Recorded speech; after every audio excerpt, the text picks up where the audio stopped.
Si te llama el profesor Pedro Castillo para reunirte con él, es más, si te propone que de alguna manera lo asesores, ¿tú estarías dispuesto a hacerlo? Se lo he dicho que por supuesto que sí, pero no para ayudarlo a él, sino para ayudar al Perú. Tú puedes dar fe cómo te he perseguido para que hables en los momentos críticos. Cuando Keiko se negaba a aceptar que había perdido, cuando sabía que había perdido, pues Hernando, y lo sabíamos, ¿no? Lo sabía ella, lo sabíamos nosotros. Lo sabía ella desde el día mismo de las elecciones, cuando le reportaron que el voto en el exterior no había sido lo que ella esperaba que fuera. 35% de peruanos fueron a votar nada más. Si iban a votar 50% de peruanos ya ganaban las elecciones. Sí. Sí, pues así son las elecciones. Aquí en los Estados Unidos, en todas partes, siempre son ajustadas. Es interesante. Ahora, ¿cuál es tu opinión sobre lo que está pasando, Hernando, si la pudieras resumir? Así, una síntesis del problema que tenemos encima y de cómo salir de él. Bueno, la primera cosa es que obviamente tenemos un presidente que no está, aparentemente, al parecer, no está coordinado con el partido político que lo auspicia, ¿no? Hay tensiones entre él y el señor Cerrón, o un grupo que parece liderado por Cerrón, el señor Cerrón, fuerte influencia boliviana, que se nota hasta en la vestimenta, ¿no? Ese saco kili con colores bolivianos, puestos en un momento la improvisación, un gabinete exitosa, que se ha hecho pedazos, se ha armado, rearmado y se ha ido radicalizando las figuras de ese gabinete y, por supuesto, varios síntomas, no de una serie de personas interesantes que se habían voceado anteriormente, izquierdistas, es cierto, pero gente razonable, algunas de ellas inclusive brillantes, como Jorge Nieto, gente como el señor Frank, que es de ideas, cuando las escribe evidentemente de izquierda, pero por otro lado se lo ve una persona que está en contacto con la realidad y probablemente a su excepción él ha desaparecido y todo el resto del gabinete parece una especie de confiem de terrucos, por decirlo con palabras que tratan de ser graciosas. Bien feo eso, confiem de terrucos, pero, o sea, ¿tú crees realmente? O sea, porque acá hay un problema de que pasa en la medicina y en la vida, ¿no es cierto? Si tu diagnóstico no es adecuado, tus conclusiones tampoco lo serán. Es decir, ¿tú crees realmente que el problema con Vladimir Cerrón es que sea terruco? O sea, Vladimir Cerrón es un hombre formado en Cuba. O sea, estudió en Cuba, se graduó en Cuba, se doctoró en Cuba, tiene una formación marxista, pero los cubanos no tienen nada que ver con Sendero Luminoso, ¿no? O sea, otro tipo de ideología. No hablemos de él directamente. Obvio que hay una tirantez muy fuerte entre él y el presidente Castillo. Eso lo sé yo por experiencia propia. Acuérdate que cuando... Tú lo has hablado. Esto de las diferencias con Cerrón, tú lo has hablado con Castillo.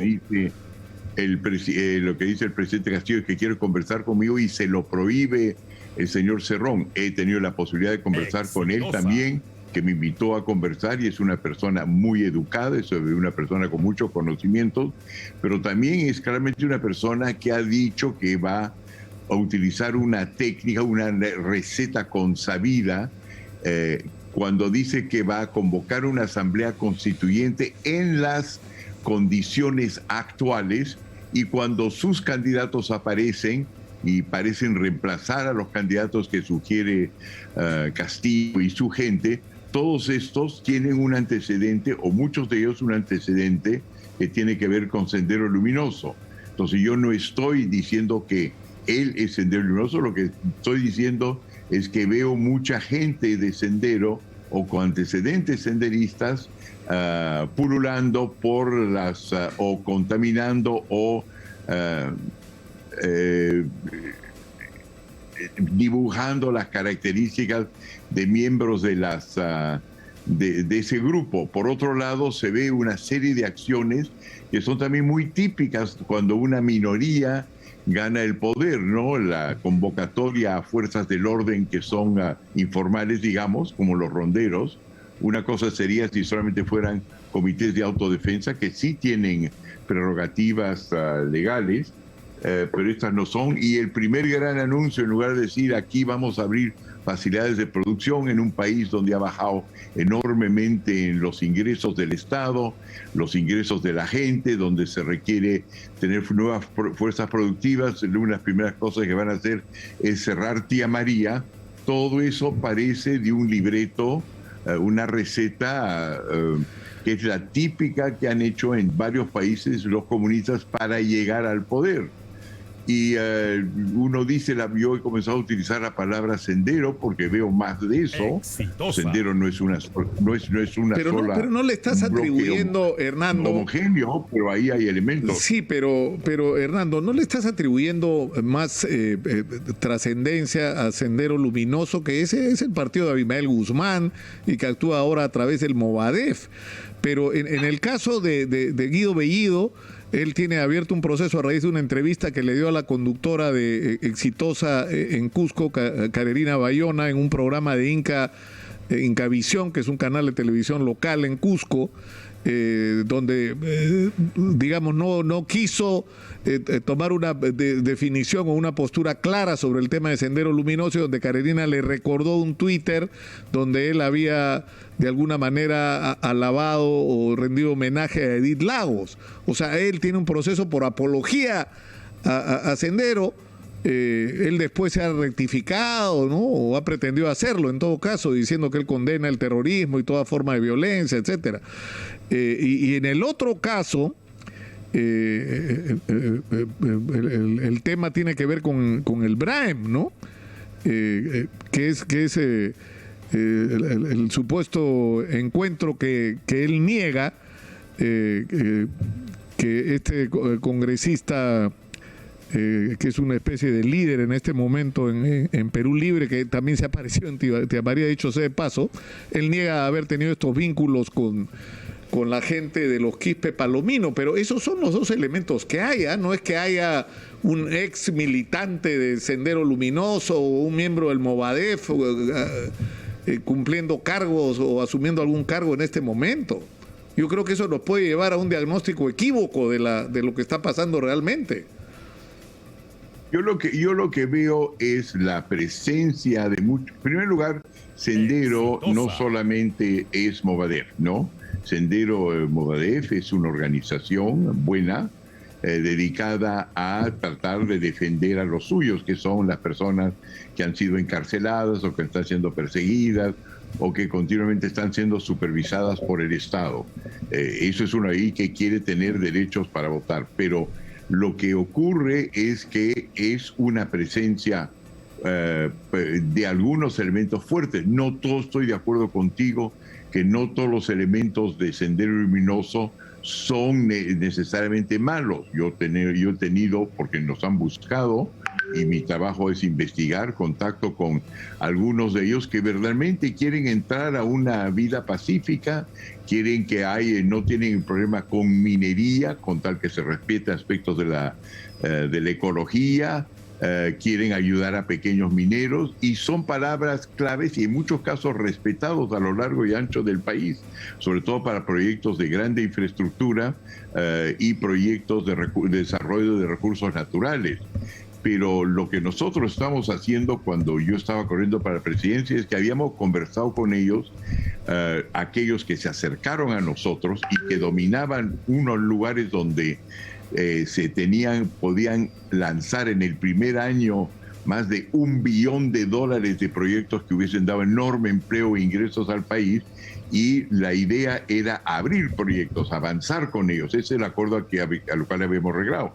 La prueba es de que fue uno de los primeros elementos en mi campaña de echar a andar lo que los americanos llaman $1 trillón de proyectos, es decir, lo que el Perú puede producir en 5 años en el primer año. Y lo que yo estoy viendo ahora, al contrario, es algunas de esas personas que se los acusan de tener algún vínculo con ellos, que están, creo que ahora camino al sur del Perú para cerrar Tía María, cosa en lugar del primer elemento ser vamos a hacer justicia, pero vamos a abrir recursos para que la gente pueda trabajar, más bien lo que estamos viendo es vamos a ir a cerrar proyectos. Entonces eso me parece pero Hernando, en la campaña que todos no están pensando en el desarrollo del Perú, que es eminentemente un país minero. Pero yo creo que en la campaña hasta Keiko Fujimori dijo que Tía María no iba si no tenía licencia social. Y yo he hablado un poco al comienzo del programa sobre este tema de Tía María que yo conozco. Yo estuve en Cocachacra, conozco a los dirigentes, me parece legítima su preocupación, sus temores, y me parece vergonzoso el comportamiento del Estado peruano en relación al tema de Tía María. El problema es que hay que replantear la discusión, Hernando. Es decir, el dueño del recurso es el Estado, no la Southern. Y con qué hay que entenderse, en primer lugar, es con la gente que vive en la zona, que va a ser afectada por la explotación de este recurso, y habría que buscar la forma para que esto ocurra sin perjudicar la agricultura, si esta forma existe. Pero eso hay que hacerlo del brazo y de la mano con los agricultores.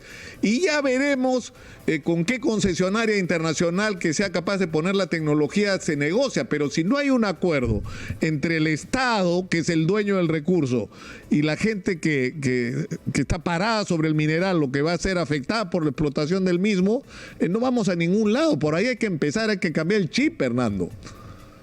Estoy de acuerdo, pero el chip ya lo cambiamos nosotros hace 2 años. Nosotros hace 2 años, en primer lugar, déjame decirte dónde viene la palabra licencia social. La palabra es canadiense, nació hace más o menos 9 años. El sistema de licencia social mismo significa estar de acuerdo con 2 grandes convenios que ha firmado el Perú en Ginebra. Se puede llamar el Consenso de Ginebra. Uno se llama el 169, el otro el Consenso para una Globalización Justa. Esta tiene una serie de normas que la gobiernan, que están en nuestros tratados de libre comercio, es decir, que ya son vinculantes, y están contenidos en 1.469 normas que ya han sido emitidas por el Tribunal Constitucional, que han sido emitidas por el Poder Legislativo y el Poder Ejecutivo, y que en este momento dominan más de 13 oficinas entre infraestructura, Ministerio de Energía y Minas. Esos, más las personas que organizan el bloqueo, que en gran parte han sido en momentos dados miembros de Sendero Luminoso que no son violentos, esas las hemos recorrido nosotros y las tenemos listas. Entonces no es que habría que hacer, están hechas.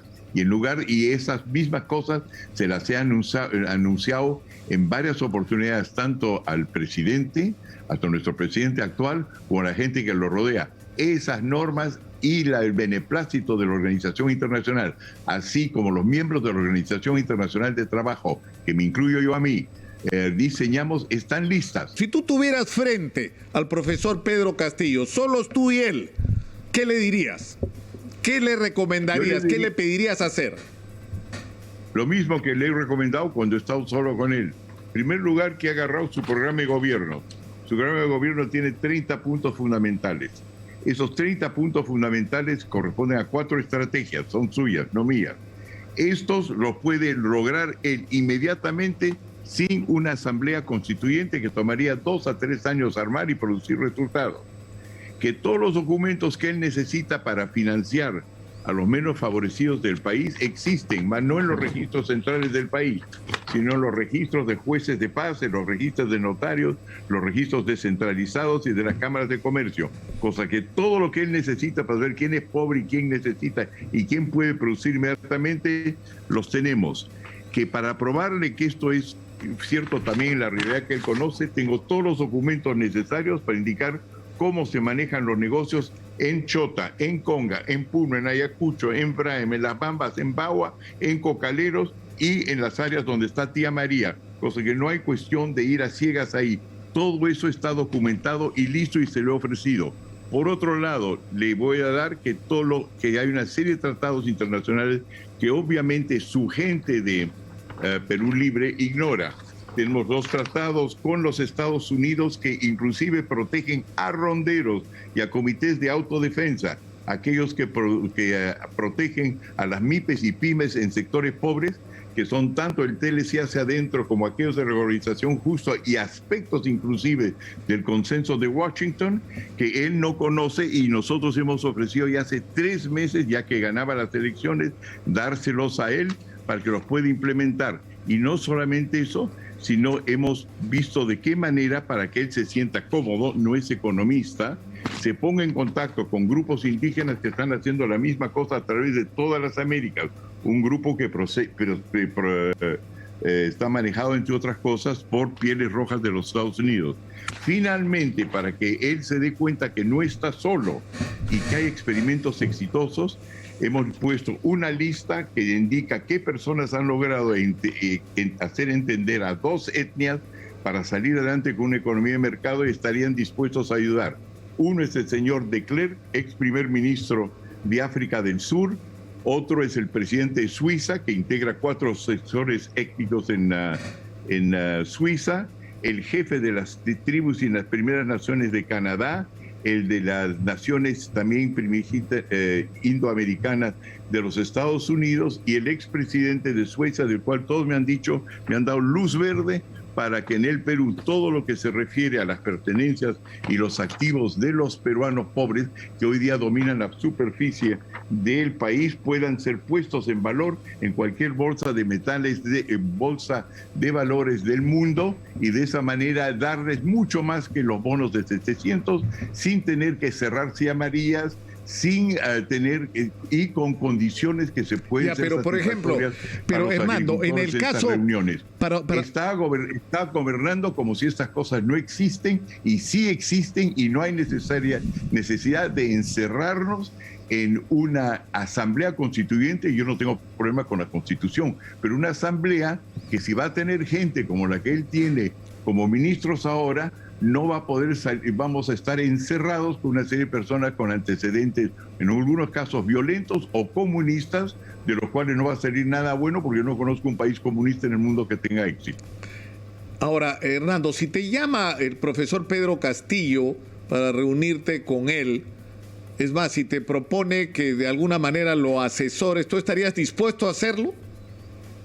Se lo he dicho que por supuesto que sí, pero no para ayudarlo a él, sino para ayudar al Perú. Se han producido 2 reuniones entre él y yo, y las otras 7 que debían conocer han sido cerradas por personas enviadas por el señor Cerrón. Por eso es que yo me permito decir que tenemos ahí 2 opciones, ¿no?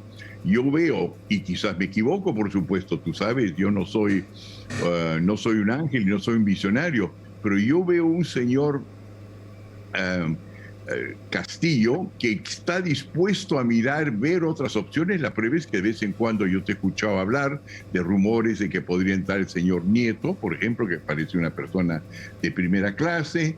He escuchado hablar del hijo de Silva Alegría, que me parece otra persona sumamente culta y preparada, pero a la larga las personas que han entrado parecen haber sido como apretadamente entradas de otro sector, y por supuesto la mayoría de los buenos nombres que hemos escuchado tú y yo han sido ahuyentados justamente por el perfil asociado a extremismos que han prevalecido, entiendo yo, por la insistencia tanto del señor Cerrón como el aplauso de su amigo Evo Morales, que es un extranjero con ideas radicales y que ha vestido hasta el presidente de la República, por el Kili venía de Venezuela y los colores eran bolivianos, y las primeras medidas que están tomando son medidas, digamos, revolucionarias, pero no van a ser muy productivas, que yo veo, y una imagen en el exterior que pensemos tú y yo, de cualquier manera, está haciendo que suba el dólar, o mejor dicho, lo que pasa es que baja el sol, y el Banco Central de Reserva pierde plata tratando de sostener al sol, porque todas las bolsas, todos los indicios, toda la fuga de capitales, el bajo de las precios de las acciones peruanas están indicando que los mercados internacionales y nacionales no aceptan lo que está pasando y ven en estos señales que los están espantando. Hernando, si tú pudieras, para terminar, resumir en una frase todo esto, ¿qué mensaje crees que debería dar el profesor Castillo un distanciamiento explícito de Vladimir Cerrón? ¿Eso es lo que crees que debería ocurrir? Yo creo que eso, o que nos explique qué es lo que pasa. Yo creo que la primera cosa es decirle, todo el país en este momento, no agarra usted un solo programa, ni el de Nicolás Lucar, ni pasando a la extrema derecha, que no teme que este señor que dice que es marxista-leninista, Nicolás, marxista-leninista es ser un sistema político que apunta y logra eliminar a todos los otros partidos políticos. Si tú y yo revisamos ahora, agarramos un Wikipedia o cualquiera de estos elementos diccionarios, vamos a ver que hay pues 6 o 7 países comunistas o marxistas-leninistas en el mundo, o sea, pues Camboya, Laos, Corea del Norte, Cuba, etcétera. No hay uno en el cual hay pluripartidarismo o un canal de televisión o radio como el tuyo. Ni uno. Todo está bajo la férula del Estado. Y todo eso es lo que ellos quieren hacer y nos han pedido de que todo esto sea decidido en una cosa que se llama Asamblea Constituyente, que pide rediseñar todo el Perú. Es decir, es como si alguien, tú vas a un médico y le dices, doctor, me duele aquí la costilla derecha, y te dice, muy bien, quiero su autorización para examinar esa costilla derecha. No, yo quiero el derecho, que usted tenga el derecho, que yo tenga el derecho a examinar todo su cuerpo, y me firma un cheque en blanco. Eso es un caballo de Troya. Y cuando tienes un caballo de Troya ahí metido con gente que no tiene experiencia de gobierno, pero han participado en actos subversivos, es para ir preocupado o salir volando de este país.